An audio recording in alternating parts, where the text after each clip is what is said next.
Hello everyone. Today let's talk about homeopathic laws by Dr. H.A. Roberts, which is one of the most important questions when talking about the philosophy in the organon of medicine. Let's start with the first law, that is the law of cure. इसमें हमें दो laws के बारे में mention करना है. पहला है similia सिमिलिबस क्यूरेंटर, which is also known as the therapeutic law of nature, and the second is the Hering's law of direction of cure. The Hering's law states that cure takes place from above downwards, from within outwards, from more important organ to less important organ, and in the reverse order of the appearance of symptoms. Second law is the law of action. तो इसमें हमें लिखना है कि action and reactions are equal and opposite. Third law is of quantity and dose.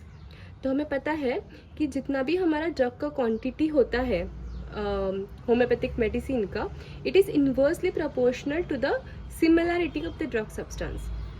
मतलब when we are giving a drug which is simillimum to any person, तो हम उसको ज़्यादा से ज़्यादा पोटेंसी में देते, और ज़्यादा पोटेंसी मतलब कम quantity. Now next is of quantity. So quantity of action necessary to effect any change in the nature is least possible, and the decisive amount is always a minimum and infinite simile.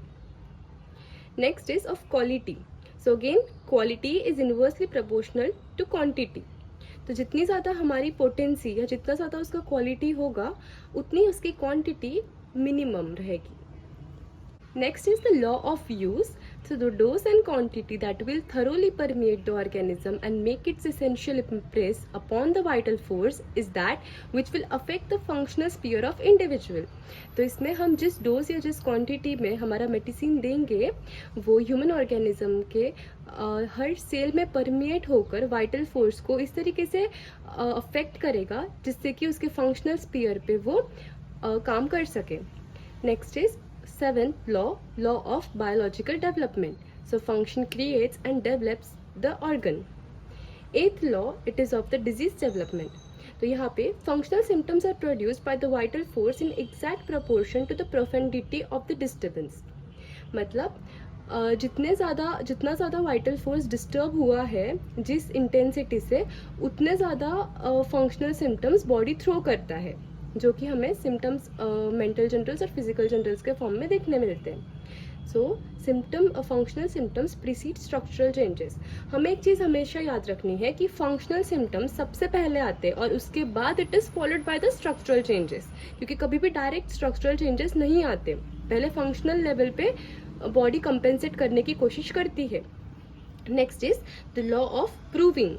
यहाँ पे तीन conditions है. सबसे पहले कि drug in its natural state affects the vital force little and it should be दस proved इन high potency. इसका example है सैंड, जिससे हम लोग सिलिशिया बनाते हैं.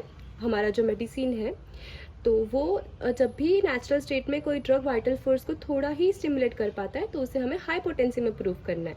सेकेंड इज जब ड्रग उसके नेचुरल स्टेट में वाइटल फोर्स को फंक्शनल मैनिफेस्टेशन तक डिस्टर्ब कर पा रहा है, तो उसे हमें प्रूव करना है क्रूड फॉर्म में. इसका एग्जाम्पल है सॉल्ट, जिससे कि हम नाइट्रम म्योर बनाते हैं. Third is drug in the natural state disturbs the vital force to destructive manifestation.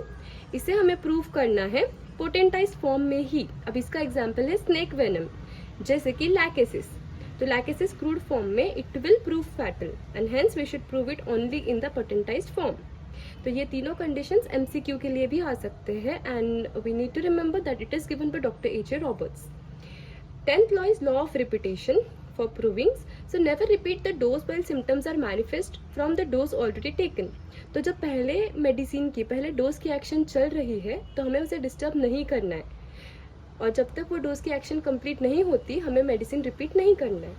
Similarly of repetition for cure. So never repeat your remedy so long as it continues to act. तो जब तक medicine की action पूरी नहीं हो रही है, तब तक हमें दूसरी रेमेडी रिपीट नहीं करनी है, and we should let it alone to act. Thank you.